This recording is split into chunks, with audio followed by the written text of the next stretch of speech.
l'appel au boycott de l'UTMB, de Kylian Jornet et Zach Miller, finalement, ça enfle, ça divise toujours cette UTMB entre moyens financiers de l'organisateur, entre les amateurs, entre les coureurs plus ou moins professionnels. Bref, qu'est-ce qu'il faut en penser et surtout quel est le rapport avec une pratique amateur? Qu'est-ce que ça dit de notre sport? Et aussi, est-ce que ça a une influence sur qu'est-ce qu'on va faire en tant qu'amateur? Est-ce qu'on va avoir plus envie d'aller à l'UTMB, moins envie? Quels sont les enjeux? Est-ce que ça aura des impacts sur nous, non seulement pour l'UTMB, mais aussi sur notre pratique? Ça, ce sera le premier thème abordé dans l'Ultra Libre, Radio Ultra épisode 12 de la semaine. Le deuxième thème, ce sera celui au moment où, du coup, en ce début de saison, on choisit, on se relance après une pause, on a nos objectifs de l'année, on se remet sur les bons rails. Finalement, est-ce qu'il y a des sources qu'il faut couper, arrêter ou pas? Et notamment, on parlera de certains effets, des applis ou des programmes ou des conseils qu'on peut trouver auprès des amis. Voilà le programme de Radio Ultra épisode 12. Et le premier, c'est ce mail, du coup, révélé, partagé par Zach Miller et Kylian Jornet auprès des athlètes, hommes comme femmes, des élites. Il parle du top 15, on va dire, mondiaux. Et du coup, l'appel à boycotter et à ne pas aller courir l'UTMB. Pour faire quoi? On le verra. Qu'est-ce que ça dit de notre sport?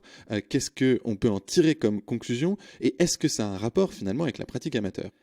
Alors déjà, suite à ce mail-là, qu'est-ce qui peut se passer finalement? Et pour moi, il y a trois options. La première, ce serait que l'UTMB Group, qui est visé du coup par cette polémique, change radicalement. Est-ce que l'UTMB Group va prendre la parole publiquement? Est-ce qu'il va y avoir quelqu'un, une tête, une personne, entre guillemets, qui va émerger, un espèce de porte-parole de l'UTMB Group, qui pourrait, on va dire, personnaliser, représenter aussi cette organisation, qui pour l'instant, de l'extérieur, a l'air plus ou moins, on va dire, opaque. Et du coup, on a d'un côté des figures qui sont très emblématiques, de personnes qui sont très connues, qui ont une image, qui l'ont gagné pour Jornet 4 fois. Zach Miller a fait 2e encore l'an dernier. Donc il y a d'un côté des gens qui sont très médiatiques et c'est des individus très personnels. De l'autre côté, l'UTMB Group où on a du mal à savoir qui c'est finalement, pourquoi, comment ils fonctionnent, quels sont leurs objectifs, quand ils prennent la parole, qu'est-ce qu'ils diront. Donc la première chose, qu'est-ce qui va se passer? Est-ce que l'UTMB Group va changer, on va dire, radicalement? Est-ce qu'ils vont proposer une charte d'éthique, de transparence financière? Est-ce qu'ils vont abandonner du sponsoring ou pas? Est-ce qu'ils vont encadrer celui-là? Est-ce qu'il va y avoir des prize money que vont faire les marques aussi, les teams qui sont non seulement sponsors, mais qui participent aussi aux événements? Est-ce que ça va changer radicalement de ce côté-là?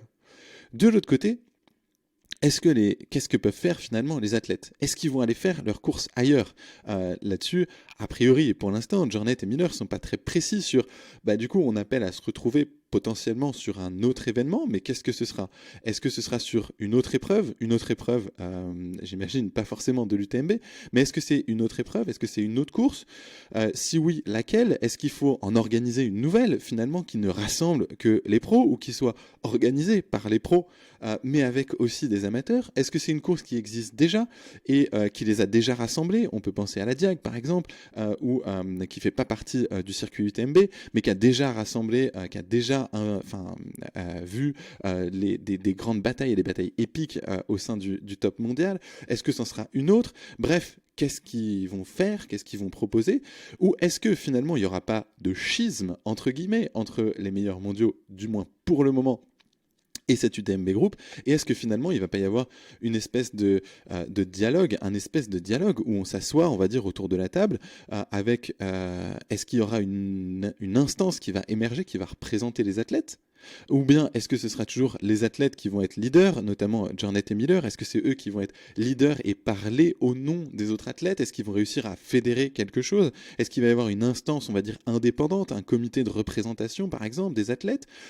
Est-ce qu'il y aura du coup en face d'un groupe privé, est-ce qu'il y aura une fédération internationale qui va émerger ou qui va prendre plus d'importance que ce qu'elle n'a aujourd'hui? Est-ce que du coup ça va amener à un espèce de dialogue productif avec une évolution de la discipline? Est-ce que cette évolution, ce dialogue seront transparents, plus ou moins? Qu'est-ce qui va sortir de ça? Est-ce qu'il peut y avoir, on va dire, une sorte de réconciliation et de dialogue productif pour finalement aller vers quoi? Ça, pour moi, c'est sur la polémique. Maintenant, au-delà de la polémique, ce qui m'intéressait, c'était potentiellement de partager et de confronter avec vous quelques éléments sur qu'est-ce que ça dit finalement du trail, de l'ultra-trail et de la sociologie quasiment de ce sport. Et pour moi, il y avait trois aspects qui entrent en jeu et qui finalement sont un peu sous-jacents à là, cette polémique qui est très centrée sur l'UTMB, très personnalisée par Jornet et Miller. Mais finalement, derrière, on est à la croisée et c'est peut-être juste une fractale, quelque chose qui représente ce qui se passe plus largement dans la pratique du sport et qui peut être contradictoire ou ambivalent du moins pour beaucoup plus que simplement ceux qui sont sur le podium, mais même tout un chacun au quotidien, quasiment pour toutes les courses.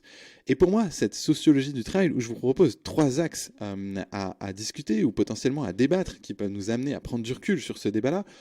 Le premier, c'est que c'est un sport qui mêle comme jamais, j'allais dire, des bénévoles et des professionnels. Pourquoi comme jamais? Parce que, a priori, déjà pendant les épreuves, les athlètes, les participants, qu'on soit hommes ou femmes, qu'on soit amateur ou qu'on soit semi-professionnel, professionnel, qu'on vise le challenge personnel et le défi de réussir à le finir ou d'aller le plus loin possible, ou qu'on vise le podium ou la première place, qu'on vise à s'améliorer, à avoir un meilleur temps, etc. Peu importe, on prend place sur la même ligne de départ, c'est la même ligne d'arrivée, c'est la même heure de départ, c'est le même parcours, c'est le même ravitaillement, quasiment, etc.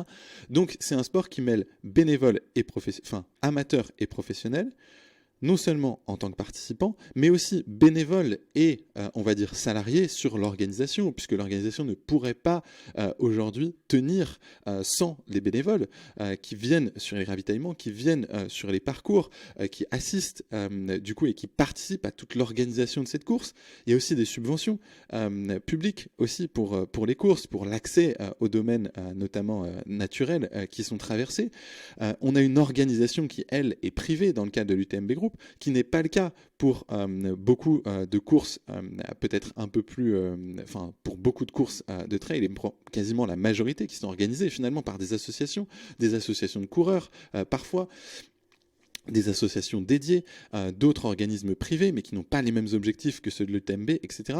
Donc on est dans un sport qui, par essence, on va dire, mêle des bénévoles et des professionnels, mêle des pratiquants amateurs et professionnels comme jamais ou comme peut-être aucun autre sport. Par exemple, l'extrême inverse, ce serait peut-être le foot, où le foot, on est beaucoup, j'imagine beaucoup en termes, je pense, des dizaines, voire des centaines de milliers de personnes à avoir vu jouer Mbappé.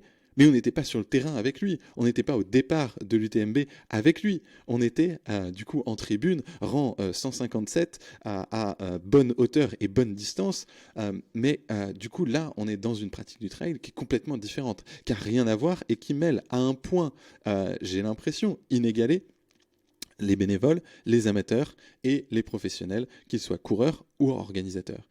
Donc à la fois en termes de sociologie du trail, pour moi cette crise, cette polémique, vient se placer dans ce contexte de, il y a toujours cette ambivalence entre qu'est-ce qu'on fait, on va dire, gratuitement et qu'est-ce qu'on fait de manière rémunérée, sachant que finalement, à la fin, on fait la même chose. On organise et on participe à l'organisation d'une course où on participe à la notoriété et au succès d'une course en y prenant part, soit par son nom et parce qu'on est payé pour être là ou pour terminer devant, soit parce qu'on contribue financièrement quand on s'inscrit en tant qu'amateur. Le deuxième axe sur la sociologie du trail, c'est que c'est un sport jeune. Et à mon sens, ça pose beaucoup de questions parce qu'il faut construire maintenant. Alors que pour beaucoup d'autres sports, beaucoup d'autres fédérations, beaucoup d'autres pratiques, elle est déjà encadrée, organisée depuis des dizaines d'années, voire des centaines d'années. Et ça, du coup, ça change les choses. Quand on a quelque chose qui est organisé, qui est fédéré depuis des années, des dizaines d'années, finalement, on le remet moins en question, où il y a des choses où on ne se pose pas la question puisqu'elles existent déjà. Et donc oui, on peut les faire évoluer, mais on part d'un existant qui est suffisamment, on va dire, fort pour qu'on ne se pose pas un certain nombre de questions. Là, on n'a pas ça sur l'UTMB, sur la pratique du trail et de l'ultra-trail. Parce que c'est un sport jeune, un sport qui a pris son essor dans les dernières années.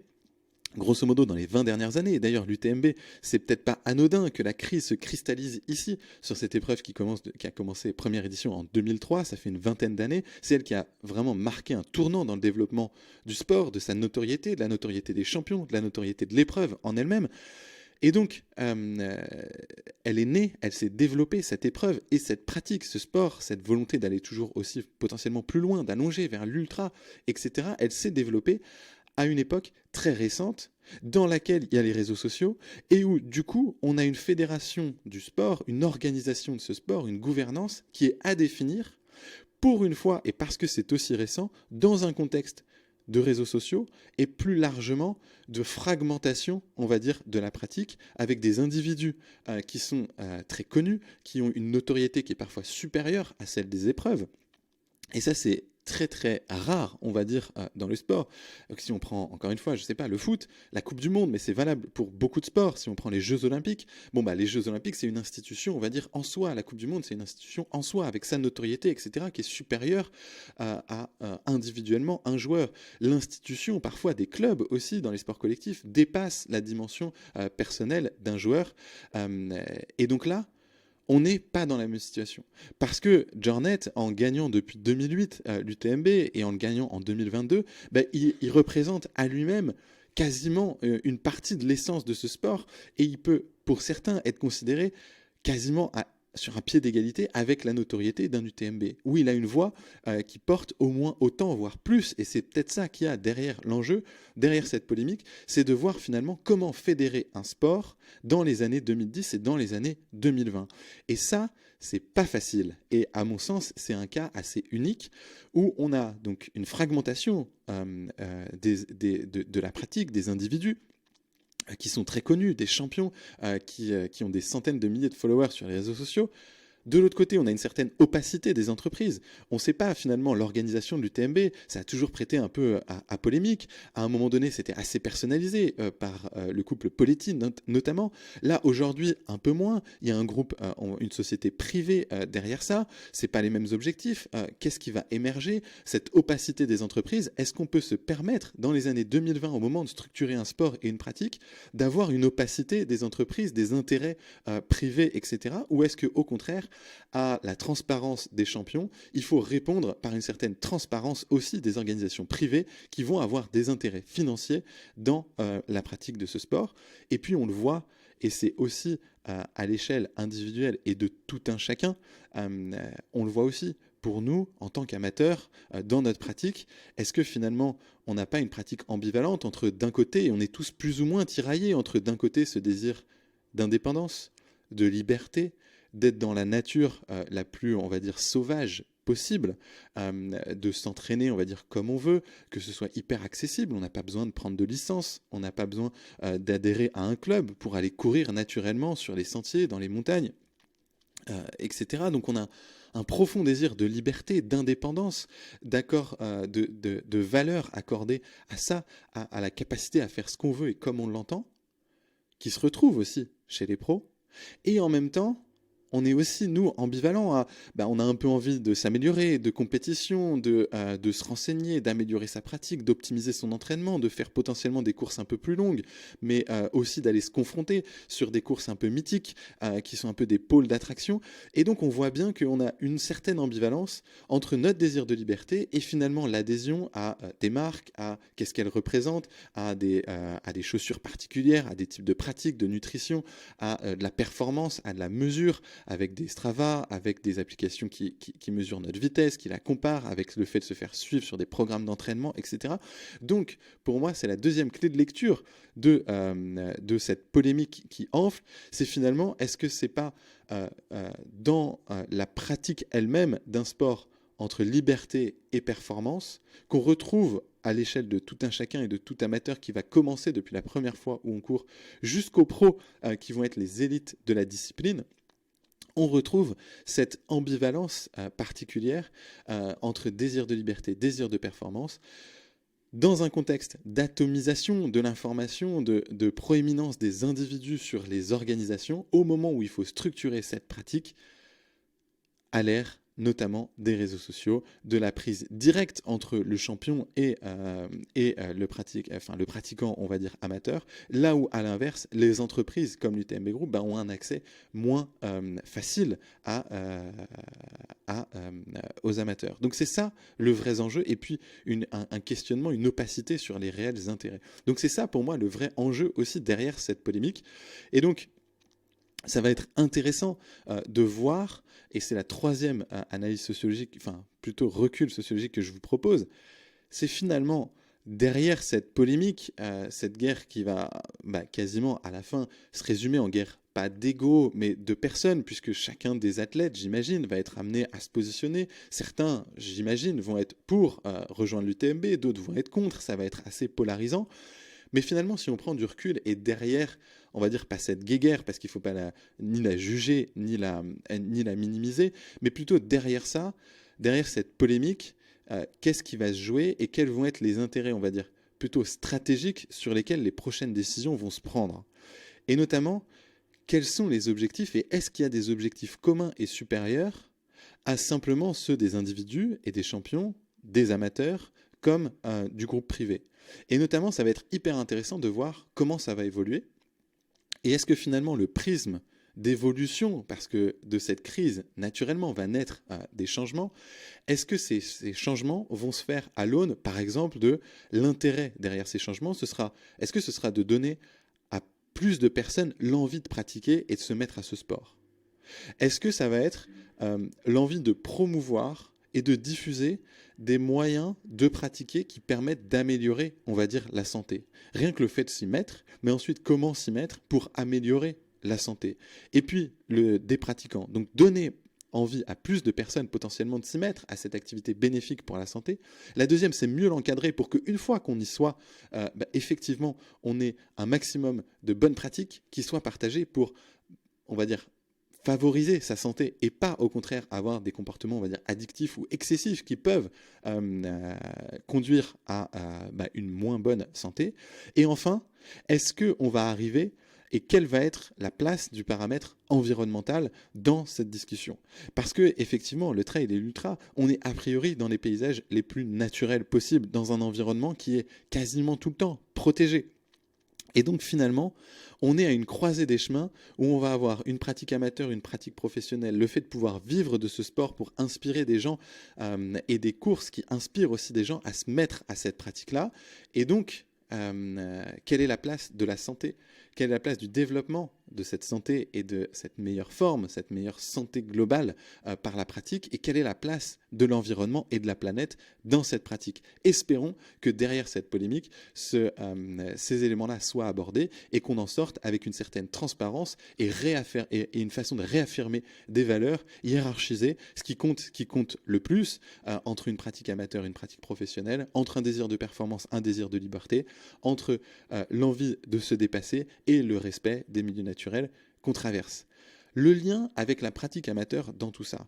Et pour moi, c'était hyper important de le rappeler, et, parce que là, on parle beaucoup du TMB, etc. Oui, c'est important, oui, c'est polarisant, mais finalement, c'est quoi le rapport avec une pratique amateur de centaines de milliers de personnes, voire de millions de personnes dans le monde, pratiquant de trail et d'ultra-trail, alors qu'il y a quelques milliers seulement de participants à l'UTMB chaque année? Et pour moi, là, naturellement, c'est limité. La pratique de chacun, elle ne se résume pas, chacun des amateurs, à avoir un avis, une opinion ou un désir forcément spécial de participer à l'UTMB. Loin de là. Mais, donc c'est quand même limité l'impact de tout ça. Mais pour moi, ça a une importance. Parce que ce que fait Jornet et ce qui se passe à Chamonix, même si ça ne va pas déterminer la totalité, l'alpha et l'oméga de la pratique de tout un chacun, ça reste quand même assez important. Assez important parce que finalement, ça indique un peu où est-ce qu'on va regarder, entre guillemets. Parce que dans le nuage, on va dire, médiatique de ce qui se dit sur la pratique du trail, de ce qu'on va retrouver sur les réseaux sociaux, ce sur quoi tout un chacun, on va être en contact finalement quand on pratique le trail, et ben, de près ou de loin, il y a forcément une influence directe ou indirecte avec ce que font les champions, ce que pensent les champions, ce qui se dit des champions, ce qui se dit des plus grandes et prestigieuses des courses. Et notamment, est-ce qu'un footballeur pourrait boycotter la Coupe du Monde ou pas?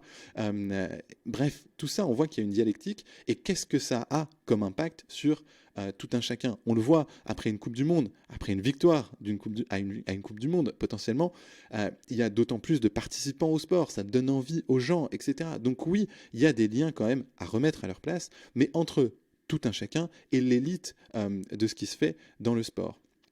Ça nous occupe l'esprit. Qui n'a pas, ou du moins pour moi, bon après c'est particulier, je l'ai déjà couru, mais avec des amis trailers, combien s'écrivent le jour, la semaine de l'UTMB, combien passent une nuit de vendredi à samedi, même sans courir, même sans y être, un peu spécial, parce qu'on sait que ça court là-bas, parce qu'on l'a potentiellement déjà vécu, un peu dans son corps. Donc fin août, il y a toujours un vendredi soir et une nuit un peu particulière. On s'appelle souvent avec d'autres trailers pour discuter de ce qui se passe ou de ce qui s'est passé. Il y a une excitation assez intéressante et importante, même si on est amateur, même si on n'y a jamais participé, etc. On voit aussi combien d'ados, et là j'ai un ami trailer qui me partageait ça, sa fille adolescente qui fait de l'athlétisme sur piste en fédération et qui partageait, bah oui, tous les jeunes, tous les adolescents du club, filles comme garçons, connaissaient, alors peu importe, pratiquant du 100 mètres, du saut de haie, du saut en longueur, du saut à la perche, du 800 mètres, du 1500, peu importe, tous connaissaient le nom des podiums des trois premiers hommes et femmes de l'UTMB qui avait eu lieu quelques mois avant. Donc oui, ça a quand même une certaine charge émotionnelle et une certaine importance dans la pratique de tout un chacun, d'inspiration ou au contraire d'exemplarité ou au contraire d'identification par la négative en disant ça m'intéresse pas ou je ne veux pas, et souvent les opinions sont très polarisées. Alors enfin, pour terminer là-dessus, je pense que de cette crise et de cette polémique, espérons que ce ne soit pas un vide, c'est-à-dire qu'après que les coureurs y participent ou y participent pas, qu'on remette en question l'UTMB et qu'on le remplace par une autre course qui prendrait plus d'importance, course existante ou pas.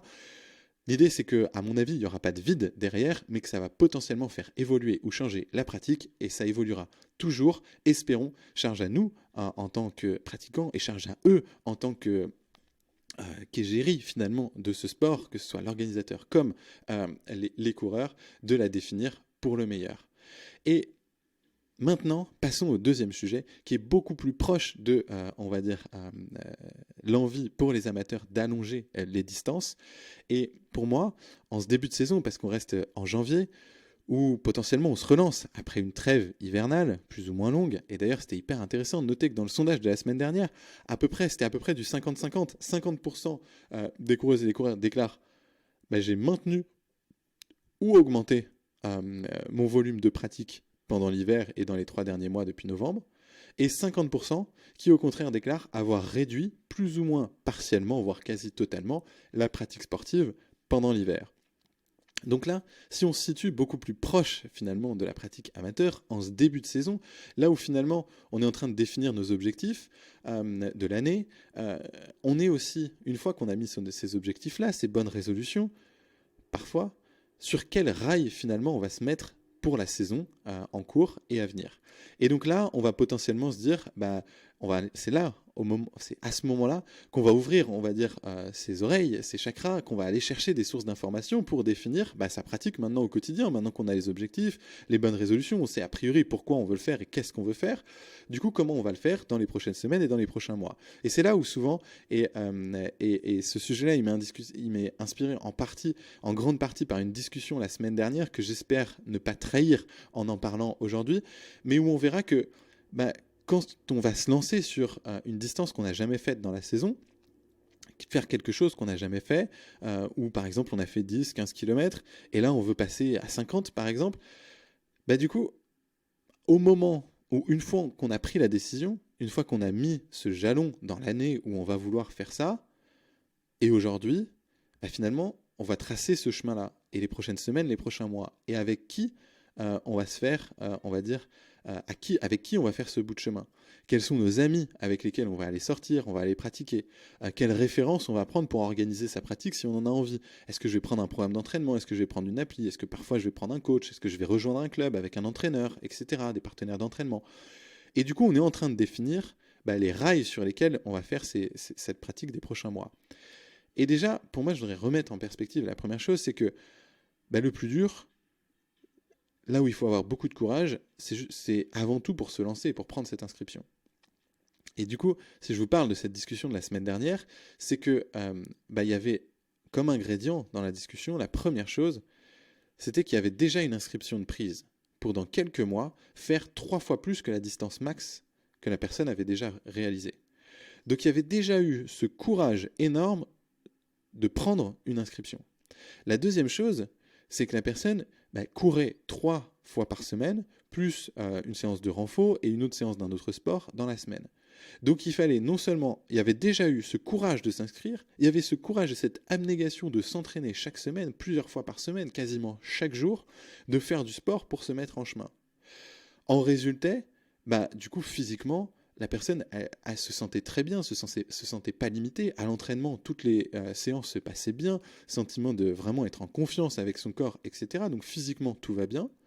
Mentalement, cet objectif, il était là, il était hyper motivant, l'inscription était prise, l'objectif, on savait pourquoi on y allait, qu'est-ce que ça représentait, ça avait du sens, etc. Par contre, entre les deux, il y avait une difficulté, et notamment psychologique, à se positionner. Et la personne ne savait pas si elle allait être prête le jour J à faire 3 fois plus qu'aujourd'hui. Et oui, certes, je me sens bien aujourd'hui. Oui, certes, j'ai très envie d'aller à courir, mais comment je me positionne? Et on est beaucoup, et souvent, et en particulier en ce moment, à se dire finalement, est-ce que je serai prêt? Ou est-ce que je serai prête le jour J? Est-ce que ce que je fais aujourd'hui, je suis dans la bonne voie, entre guillemets, ou sur une voie qui va me permettre de réussir? Ou est-ce que je suis complètement à côté? Comment est-ce qu'on peut réussir à se positionner? Et là, c'est là un peu le sens de mon message, je vais essayer d'être rapide.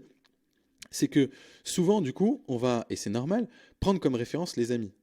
Et on va se dire, tiens, je vais aller demander à mon conjoint ou ma conjointe qui court plus que moi ou qui a plus d'expérience, à mon frère, à mon cousin, à un pote que je connais ou à une copine que je connais bien, qui a déjà de l'expérience, etc. Donc je vais lui demander ses conseils, ou qu'est-ce qu'elle en pense. Au club, pareil, on va demander qu'est-ce que vous en pensez, ou à l'entraîneur, comment est-ce que je peux faire, etc. Et là, souvent, la difficulté, c'est que soit la personne va nous dire, moi je serais toi, je ferais ça. Soit elle va dire, moi je fais ça. Mais du coup, il y a toujours, on va dire, une part de biais, parce que ça va être un conseil une fois, mais est-ce que c'est adapté à notre situation? Ou, tiens, il a dit ça, mais finalement, on n'a pas le pourquoi, on a juste le résultat. On n'a pas le pourquoi, finalement, elle va faire ça, etc. Et puis, est-ce qu'une fois qu'on a ce conseil-là, est-ce que finalement, ça va nous faire du bien, on va dire, pendant 2-3 jours, ça va nous confirmer, puis après, on va avoir ces doutes qui reviennent, etc. On se pose toujours la question du « et moi alors ?» Finalement, ouais, mais est-ce que c'est adapté pour moi? Est-ce que ça va marcher? J'ai une copine qui m'a dit que, voilà, elle, le trail est dans 6 mois, on fait le même. Elle continue comme ça, sans se poser de questions. Et puis 3 mois avant, elle va prendre un programme et ce sera tel programme et elle va le suivre à la lettre et c'est comme ça qu'elle se prépare. Mais je sais que pour moi, ça marche pas parce que moi, je me pose la question maintenant. Je vais pas attendre 3 mois avant de réagir. Donc comment est-ce qu'il faut que je fasse, etc. Donc souvent, le fait de demander à l'extérieur et auprès des amis, c'est génial, mais ça a ses limites. La deuxième chose, souvent, c'est qu'on va aller prendre du coup sur une source extérieure, qui peut être d'ailleurs, et je m'inclus dedans, l'ultra libre, ou une application, ou un programme. Et là, la personne me disait, ouais, je me suis inscrit sur une app, et du coup, j'ai fait ma sortie, je me sentais bien, etc. J'avais l'impression que j'ai respecté la sortie qu'on m'avait demandé, et quand je suis revenu, et que j'ai chargé, du coup, ma performance sur l'application, le résultat que j'ai vu, c'est, vous êtes à 40% de l'objectif. Et là, elle m'a dit, waouh! Du coup, j'ai pris un seau d'eau froide sur la tête parce que je me sentais bien, j'avais l'impression de, voilà, je m'étais motivé, j'avais fait ma séance comme il l'a indiqué, etc. Et à la fin, boum, on me met un 40%, comme si j'étais super loin. Et du coup, là, on a une espèce de dissonance cognitive entre ce qui remonte de son corps, comment on se sent, et puis finalement, comment nous fait nous sentir l'application en se disant, je suis même pas à 40%. Et là, du coup, on a un doute terrible qui arrive, on s'encombre le cerveau parce que finalement, ce qui va rester, notre cerveau étant fait de telle sorte qu'on accorde plus d'importance à potentiellement un danger ou une limitation, beaucoup plus que quelque chose de positif qui va nous renforcer. C'est en partie une conséquence de l'instinct de survie. Mais du coup, là, il y avait quelque chose de terrible. C'était ce 40% qui restait et qui finalement prenait le pas sur les sensations où je me suis bien senti, je me suis motivé, la fierté personnelle d'avoir fait cette sortie, etc. De s'inscrire sur le chemin qui va mener à la réalisation de la performance dans quelques mois. Et en même temps, de l'autre côté, 40%. Et en fait, c'est ça qui allait rester et qui va rester et qui restait et qui quasiment empêche de dormir parfois, où on y repense. On y repense entre deux courses, on y repense la prochaine fois où on va courir, etc. On s'encombre le cerveau. Et pour moi, le message, et j'espère que je vais y arriver plus clairement à vous l'énoncer ici, c'est que face à ça et dans cette période, en janvier, où on est en train de définir finalement, on a notre point d'arrivée, notre point de la saison, on a potentiellement une inscription, on a notre pratique au quotidien qui est un peu figée, et puis il va falloir qu'on écrive les prochaines semaines et les prochains mois. Et dans cette période-là, potentiellement, ce que je voulais partager avec vous, c'est prendre du recul sur comment est-ce qu'on s'entoure et de quelles sources d'informations on va s'entourer dans ces prochaines semaines et dans ces prochains mois. Et est-ce que, comme on sait que ça va nous occuper la tête, que physiquement c'est un peu décorrélé, là le 40% par rapport à physiquement comment la personne se sentait, ça n'avait rien à voir.